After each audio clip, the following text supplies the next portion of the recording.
Sir थोड़ा just about this press meet and press meet के बारे में what was the reason for the press meet. तो आप लोगों को बुलाने का मकसद ये है कि जनाब तारिक अनवर साहब जो ऑल इंडिया कौमी तंजीम के सदर हैं, उन्होंने मुझे कर्नाटका प्रदेश कौमी तंजीम के लिए सदर बनाया है और ज़िम्मेदारी मुझे दी है कि मैं यहाँ पर कौमी तंजीम को एक्टिवेट करके सारे स्टेट में हमारी माइनॉरिटीज़ में बहुत से ऐसे इंटेलेक्चुअल्स हैं जो सियासत से दूर हैं।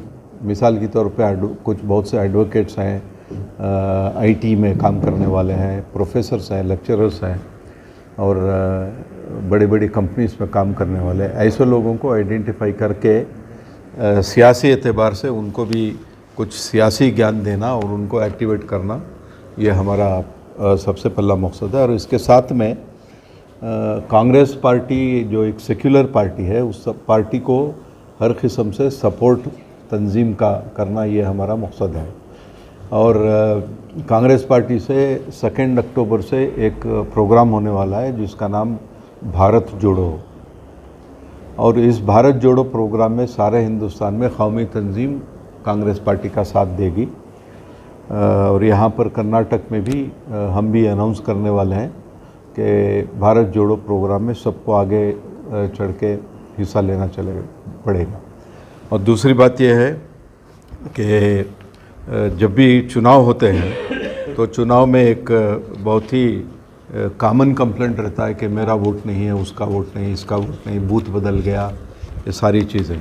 तो इसके लिए एक वोटर्स आईडी रिवीजन कमेटी बनाई जाएगी सारे स्टेट में डिस्ट्रिक्ट वाइज पे, और वो घर घर जा कर के लोगों से पूछेंगे कि तुम्हारा वोटर कार्ड है नहीं, अगर नहीं है तो किस वजह से, और वोटर्स आईडी कार्ड बनाने की भी कोशिश करेगी।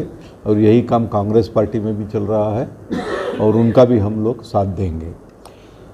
उसके बाद एक नेशनल काउंसिल मीटिंग यहाँ पर होगी कर्नाटक में, और ये 2 दिन का प्रोग्राम रहेगा। पहले दिन नेशनल काउंसिल मीटिंग होती है, उसके बाद में दूसरे दिन एक कन्वेंशन होगा और उसके डेट्स हम बहुत जल्द अनाउंस करेंगे। और यहाँ पर बहुत से पुराने जर्नलिस्ट हैं, उर्दू के जर्नलिस्ट हैं, और बहुत से शोरा हजरत हैं, बहुत से टीचर्स हैं जो इनको कर्नाटक की सरकार की तरफ से, चाहे वो कोई भी सरकार हो, उनको किसी किस्म का रिकग्निशन नहीं मिला, हालांकि वो रिकग्निशन के काबिल। ऐसे लोगों को चुन करके एक तंजीम अवार्ड्स बना करके देना चाहते हैं, और इसी किस्म का अवार्ड्स हमने 94 में दिया था इसी कौमी तंजीम के कन्वेंशन में, जब वीरप्पा मोइली चीफ मिनिस्टर थे और जाफ़र शरीफ साहब यूनियन रेलवे मिनिस्टर थे। इस तरह के कई फंक्शंस हैं और टाइम चलते चलते हम लोग ये अनाउंस करते रहेंगे।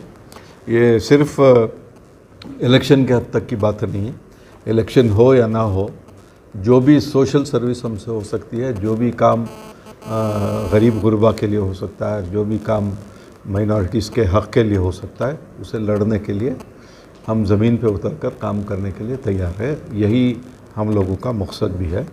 और किसी किस्म की ऐसी एक्टिविटीज़ ना हो जिससे कोई भी कॉन्स्टिट्यूशन के ख़िलाफ़ जाए या हिंदुस्तान की शहरियत के ख़िलाफ़ जाए, ऐसा कुछ भी काम नहीं करना। और नौजवान तबके को हम लोगों को एक मैसेज भी देना है कि किसी भी इलीगल एक्टिविटीज़ में इन्वॉल्व ना होते हुए वो एक अच्छे शहरी की ज़िंदगी गुजारने की कोशिश करें। Do you believe that BJP is actually trying to break Bharat Jodo? That is why this program has been taken up, because there is a lot of division taking place in all these states on caste basis. So we do not want to see that this will continue. We want to see that all the communities live together and peacefully, and whatever happens we follow the constitution. We're going to rectify a few journalists and award them, and right now what we see is Zubek ke saath Alpins ka Zubek. What do you have to say about this? Alpins ka Zubek.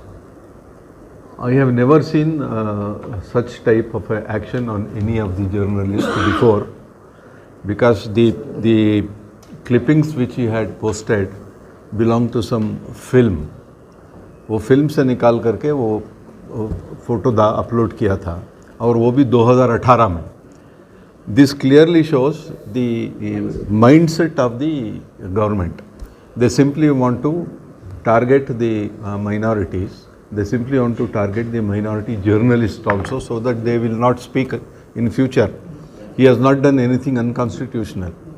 He has not blamed the Prime Minister or the Home Minister or any BJP politician. It was just a film clipping. अगर हाँ film का नाम है किसी से ना कहना. Everybody knows that. And I don't know what made them to arrest him and why. Okay. This is illegal. So this recently, we will take up this issue also. Central Home Minister Amit Shah had an interview, and he openly said that BJP is the only party which do not interfere in media, which do not interfere in media's kind of stories. They believe in free press. Do you think that it's happening? It's a pure lie.